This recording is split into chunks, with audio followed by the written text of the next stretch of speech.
Isang kababayan nating OFW humingi ng tulong sa mga nag-aalok ng legal assistance online o mga nakilala lang niya sa social media dahil nga na-scam siya habang nasa ibang bansa.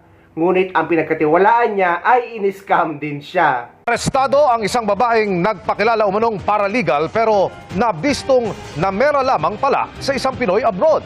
Ang biktima nagpapatulong lang sana noon na makapagsampa ng demanda laban sa unang nang scam sa kanya. Narito ang eksklusibo kong magtuto. Naglakad na sa hallway ang mga pulis palapit sa suspect nang maiyabot na ang marked money. Binibidyoan ka namin ha.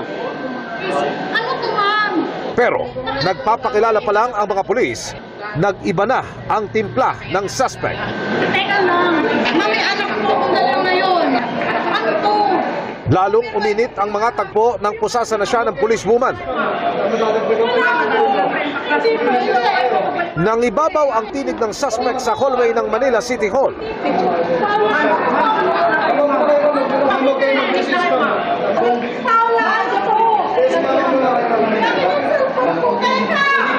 Kinailangan pa siyang pakiusapan ng ilang beses.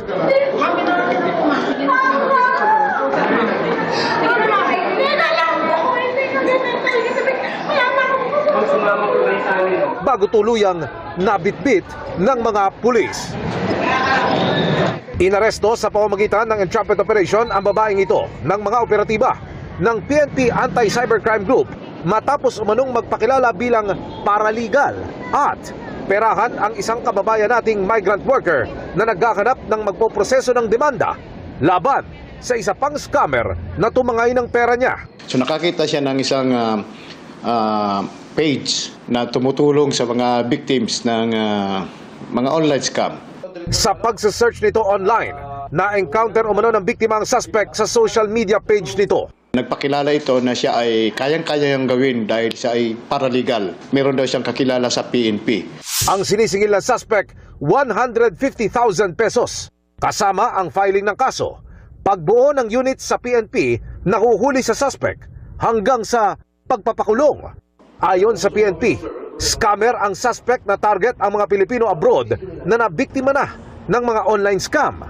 Patuloy naming kinukuhanan ng panig ang suspect. Wala po kaming inuutusan na tao na siya ang mag-negotiate para sa pagkandak ng police operations, lalong-lalo na sa pag-file ng case.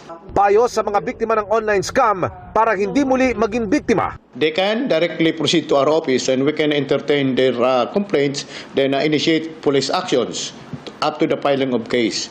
Ang magandang gawin guys kapag may problema kayo sa Pilipinas, lalo na kapag legal na usapan, ay pwede naman maging representative nyo ang inyong pamilya sa Pilipinas. Kinakailangan nyo lang kumuha ng power of attorney at sila na o ang pamilya nyo na ang mag-aasikaso para mag-file ng kaso.